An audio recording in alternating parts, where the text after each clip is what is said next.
So Sergei, thanks for joining me on WHIR TV.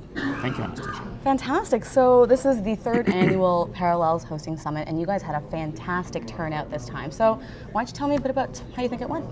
I think it went quite well. I think we do have much better set up event this year. We have a lot of people coming.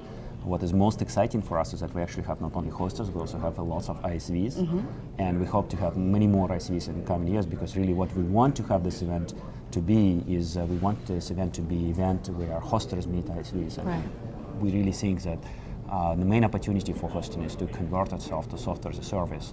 And software as a service is about service, so you need service providers, but it's also about software, so you need actually ISVs. Sounds good. What kind of feedback have you gotten so far? Well, so far people are happy. The event hasn't finished yet. Right. We still have some hours to go, so it's been good. Very good, very good.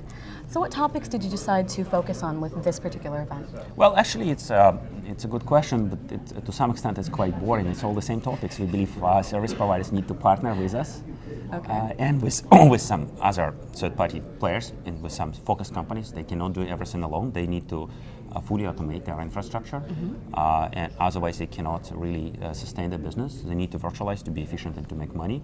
And we think it's also very important now to standardize, to basically partner with an ecosystem with hundreds or even thousands of ISVs to deliver those ISV applications or services to the customer base.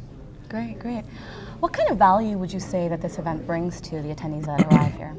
Well, I think the main value, hopefully, is the fact that we can brief the providers about the new things we have in the organization and in our product lines and in our strategy. But I think another value is, of course, service providers and ISVs can meet each other and can talk about how they can partner. So on the other side, looking at you guys then, what would you say that Parallels has taken away from this event? Well, I mean, we hope to organize it better next year. We actually have, to some extent, an unexpected large number of people. We expected a little bit less. Really? We are excited that we have so many, but it's not everything is perfectly organized. And I'm sorry, it's going to sound boring, but we definitely want to have more ISVs on the event. Today we only had 80 attendees, which are ISVs out of 500 people total, and we hope to have a few hundred next year. Fantastic. Well, in your keynote yesterday, you mentioned that the next event's in January, so why don't you tell me a bit about that? Well, we're still finalizing the exact date, and we are also finalizing the location, but it does look today that January and Las Vegas are good places for the event. But again, that's not final. It does seem that lots of our partners and service provider space and ISVs like the idea. Well, thank you so much for your time, and it's always a pleasure to get to speak to you. Thank you.